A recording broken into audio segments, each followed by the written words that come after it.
ಗುರು ತಬಾಯಿ song release ಆಯ್ತು. ಎಲ್ಲೆಲ್ಲೋ ಅಣ್ಣ ಮುಂದೆ ದರ್ಬಾರು ಶುರುವಾಗೋಯ್ತು.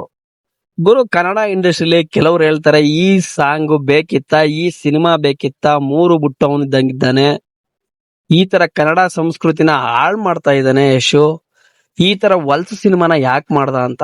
ಆದ್ರೆ ನಾನ್ ಹೇಳ್ತೀನಿ ಗುರು, ಇಡೀ ಬಾಲಿವುಡ್ ಟಾಲಿವುಡ್ ಬೆಚ್ಚ ಬಿದ್ದಿದೆ.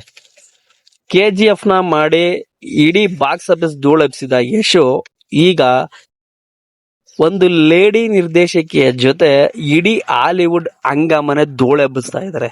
ಗುರು ಪ್ರಯತ್ನ ಮಾಡದೆ ಏನ್ ಗುರು ಗೆಲ್ಲಕ್ಕಾಗತ್ತೆ? ಬೆಟ್ಟಕ್ಕೆ ದಾರ ಕಟ್ಟೋ ಗುರು, ಬಂದ್ರೆ ಬೆಟ್ಟ ಇಲ್ಲ ಅಂತ ಹೇಳ್ತಾರೆ ದೊಡ್ಡವರು. ಪ್ರಯತ್ನ ಮಾಡಿಲ್ಲ ಅಂದ್ರೆ ಗೆಲ್ಲೋದಕ್ಕೆ ಸಾಧ್ಯನೇ ಇಲ್ಲ. ಅವತ್ತು ಡಿ ಬಾಸ್ ದರ್ಶನ್ ಅವರು ಸಂಗೊಳ್ಳಿ ರಾಯಣ್ಣ ತರ ಒಂದು ಸಿನಿಮಾನ ಮಾಡಿಲ್ಲ ಅಂದಿದ್ರೆ ಕನ್ನಡ ಇಂಡಸ್ಟ್ರಿಯಲ್ಲಿ ಡಾಕ್ಟರ್ ರಾಜ್ಕುಮಾರ್ ಅವ್ರನ್ನ ಬಿಟ್ಟು ಐತಿಹಾಸಿಕ ಸಿನಿಮಾವನ್ನ ಮಾಡುವಂತ ಒಬ್ಬ ಹೀರೋನೇ ಹುಡ್ತಿರ್ಲಿಲ್ಲ. ಹಾಗೆ ಯಶು ಅವರು ಕಿರಾತಕ ಸಿನಿಮಾ ಮಾಡೋ ರೇಂಜ್ಗಿದ್ದಂಥವ್ರು KGF ಮಾಡದೇ ಇದ್ದಿದ್ರೆ ಇವತ್ತು ಬಾಲಿವುಡ್ಡಿನ ಅಂಗಳಕ್ಕೆ ಕಾಲಿಡಕ್ಕೆ ಆಗ್ತಿರ್ಲಿಲ್ಲ. ಗುರು ಈ ಸಿನಿಮಾ ಬಗ್ಗೆ ಹೇಳಬೇಕು ಅಂದ್ರೆ ಕೊರಿಯೋಗ್ರಫಿ ಆಗಿರ್ಬೋದು, ಆ ಬ್ಯಾಕ್ ಗ್ರೌಂಡ್ ಮ್ಯೂಸಿಕ್ ಆಗಿರ್ಬೋದು, ಸಿನಿಮಾದ ಕ್ವಾಲಿಟಿ ಕ್ವಾಂಟಿಟಿ ಆಗಿರ್ಬೋದು, ಒಬ್ಬ ವ್ಯಕ್ತಿ ಪ್ರೀತಿಯಲ್ಲಿ ಬಿದ್ದಿರುವಂತಹ ವ್ಯಕ್ತಿ ಆ ಪ್ರೀತಿಯನ್ನ ಕಳ್ಕೊಂಡಾಗ ಆಗುವಂತಹ ಎಮೋಷನ್ ಆಗಿರ್ಬೋದು, ಲವ್ ಸೀಕ್ವೆನ್ಸ್ ಆಗಿರ್ಬೋದು, ಒಂದೊಂದು ಅಲ್ಟಿಮೇಟ್ ಆಗಿದೆ ಗುರು. ಈ ಸಿನಿಮಾದಲ್ಲಿ ಪ್ರೇಕ್ಷಕರಿಗೆ ಏನ್ ಬೇಕು ಏನ್ ಬೇಡ ಎಲ್ಲವನ್ನ ಹೇಳಿ ಮಾಡಿಸಿ ಇಟ್ಟದಾಗಿದೆ.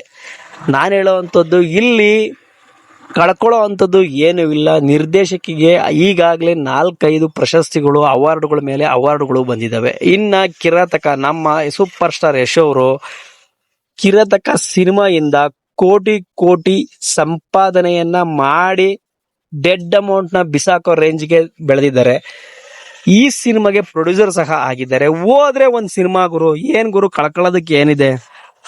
ಅದೇ ಬಂದ್ರೆ ಇಡೀ ಬಾಲಿವುಡ್ ರೇಂಜ್ಗೆನೆ ಟಾಕ್ ಕೊಟ್ಟಂಗೆ ಆಲ್ರೆಡಿ ಆಗಿದೆ. ಇನ್ನು ದೊಡ್ಡ ಮಟ್ಟಕ್ಕೆ ಕನ್ನಡದ ಒಬ್ಬ ಸ್ಟಾರು ಬೆಳಿತಾರೆ ಅಂತ ಖುಷಿ ಪಡ್ಬೇಕಲ್ವಾ ನಾವು? ಇದು ನನ್ನ ಅಭಿಪ್ರಾಯ ಗುರು. ಇಲ್ಲಿ ಕಳ್ಕೊಳ್ಳೋ ಅಂಥದ್ದು ಏನೂ ಇಲ್ಲ. ನಾವು ಕನ್ನಡಿಗರು ಏನೋ ಒಂದು ಸಾಂಗಲ್ಲಿ ಮಾಡಿದ್ದಾರೆ, ಇದು ಸಾಂಗಲ್ಲಿ ಅಷ್ಟೇ ಸೀಮಿತವಾಗಿರುತ್ತೆ. ಈ ಮಟ್ಟಿಗಿನ ರೊಮ್ಯಾನ್ಸು ಅಂತ ನನಗನ್ಸುತ್ತೆ. ಇದನ್ನ ಮೀರಿ ಬೆಳಿಲಿ ನಮ್ಮ ಯಶ್ ಅವರು ಅನ್ನೋದನ್ನು ನಮ್ಮ ಕನ್ನಡಿಗರಾಗಿ ನನ್ನ ಅಭಿಪ್ರಾಯ. ತಮ್ಮ ಅಭಿಪ್ರಾಯ ಏನಿದೆ ಅನ್ನೋದನ್ನ ಒಂದ್ಸಲ ಕಮೆಂಟ್ ಮಾಡಿ ಗುರು.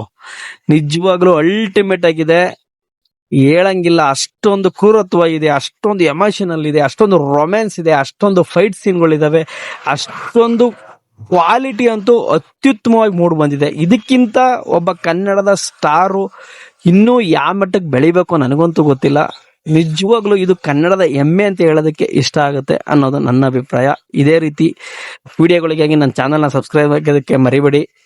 ಥ್ಯಾಂಕ್ ಯು, ಧನ್ಯವಾದ.